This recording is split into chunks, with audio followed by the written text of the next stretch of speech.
Who left WrestleMania as the undisputed Universal Champion, and WWE has officially been sold by Vince McMahon. But first, let's take a look at what went down at last night's WrestleMania Night 2, a show that would open with a match between former WWE Champion Brock Lesnar and the Nigerian Giant Omos. In the end, after a rare sight that saw Brock outsized significantly by his opponent, the Beast would reign supreme when he managed to lift the 400-pounder, dropping him with an F5 to secure the win after a short match. The first title match would then take place later in the night when WWE Intercontinental Champion Gunther defended his belt against two opponents, Drew McIntyre and Sheamus. The ring general would manage to extend his reign past the 296-day mark, with him scoring a powerbomb on McIntyre for the pinfall win, with him now likely to surpass the 300-day mark depending on how tonight's Monday Night Raw goes. Bianca Belair and Asuka would then take to the ring to battle for the Raw Women's Championship, a match that saw the champion retain. The EST of WWE would find herself locked in an armbar, something she managed to power out of before hitting the KOD for the 1-2-3. Bianca now finds herself with a mini Mania streak, currently sitting with 3 wins and 0 losses at the big show, with Asuka yet to win at the event. And speaking of Bianca Belair, she would be joined during her entrance by a young dance troupe from the LA area. During the press conference after the show, WWE Chief Content Officer Triple H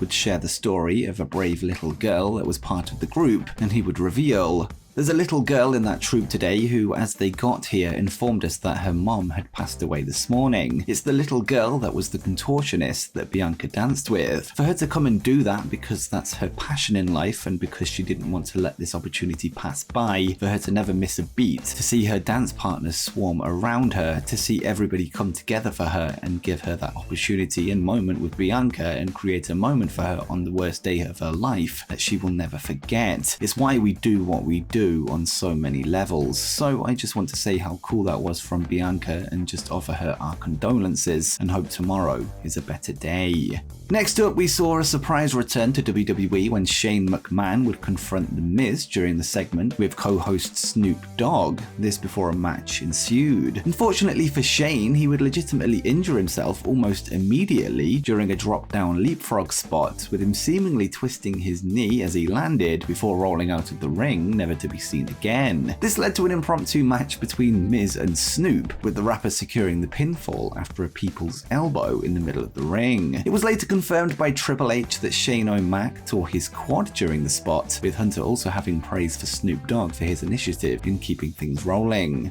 The semi-main event would take place inside a Hell in a Cell, when Edge returned to his Brood roots in order to battle Finn Balor, who brought back his demon persona. The former and current leaders of the Judgment Day would bring multiple weapons into play during the match, with Balor finding himself on the receiving end of a ladder shot to the head, which legitimately bust him open, leading to a doctor pausing the match to staple the wound shut. Once the action resumed, Edge would give it all he had in order to put the demon to sleep, with a concerto being enough to finish the job. And before we continue, why not drop a like down below if you're enjoying the video, and subscribe to the channel with notifications turned on so you don't miss the latest wrestling news, as we try to reach 50,000 subscribers by the end of the year. But with that said, let's get to the next story.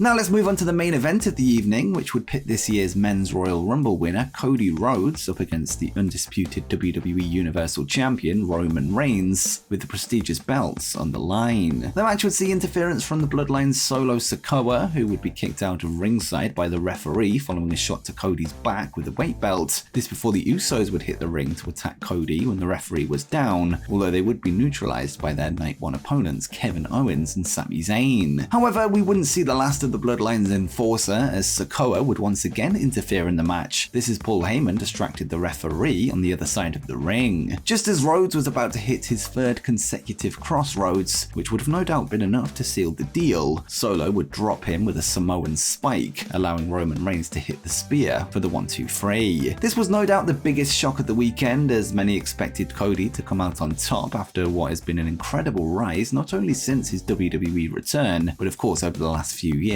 outside of the company following his requested release back in 2016. Head of Creative Triple H would speak to the media after the show came to a close during the press conference, where he would comment on Cody's loss, noting that just because he didn't win the titles doesn't mean his story is over, and Hunter would note, What I will say about that is it's always interesting to me when people say, how can that happen? Or how can they do that in that moment? It's almost perfectly spelling out in this story, I need to finish the story. In the WWE, the story never finishes. Tomorrow night on Raw, the story continues. The story takes another chapter. We just got to the end of the chapter, the story continues, and that's where this gets interesting to me. Triple H would also touch on the dominance of Roman Reigns, with him excited to see who steps up to dethrone the tribal chief, something that looks to be some way off from happening at this point, and he would add, Roman, I tell him all the time and I told him tonight, he's operating on a different level from everybody else. The storyline, the nuances, making everything mean something, there is nothing that happens when he's in that ring that doesn't mean something. It's impressive and why he's been champion for 945 days, why he's at the top of the industry. He's at a whole other level and stratosphere from anybody else doing this. He's begging somebody to come along and take it from him. He's begging them to step up and do what he does. That's what this business is about. When the Hogans and those people get to the top and the time comes, you need that next level. You need the Bretts, Shawns, Rocks, Austins, Undertakers, Cenas, somebody to step up and take it, not have it handed to them. Take it. He's begging for somebody to do that. I can't wait to see who does.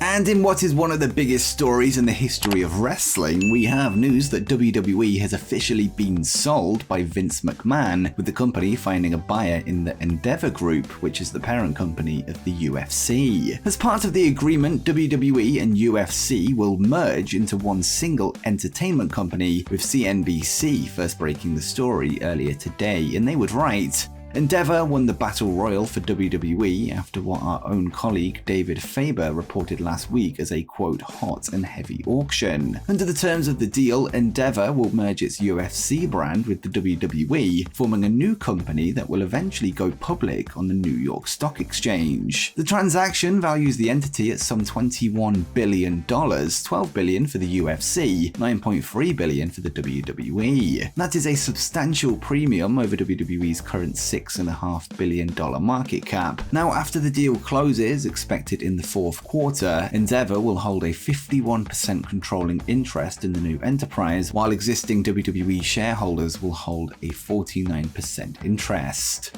As part of the deal, Ari Emanuel will take on the role of CEO of the new company, who is currently the CEO of Endeavor. WWE CEO and President Nick Khan will stay on as president of the WWE side of things, whilst UFC President Dana White will remain in charge of the MMA side of the organization. At the same time, Mark Shapiro, the current Endeavor president and COO, will serve in the same role for the new UFC WWE merger. As for Vince McMahon's role after the sale, he will become the executive chairman of the UFC WWE merger. However, for the first time in company history, a McMahon will not own the WWE itself. Interestingly, Vince's role puts him in a higher position in the UFC than Dana White, who sold the MMA company to Endeavor in July 2016, whilst remaining as president. The deal comes 3 months after it was revealed Vince McMahon would be returning to his role as chairman of WWE in order to lead talks of a sale of the company. This after previously retiring following a slew of sexual misconduct and hush money allegations. It was also confirmed by post-wrestling sources that Triple H will remain in charge of the creative side of WWE, with him keeping his role as chief content officer. And before you go, make sure you check out the 10 free agents that are set to shake up WrestleMania season.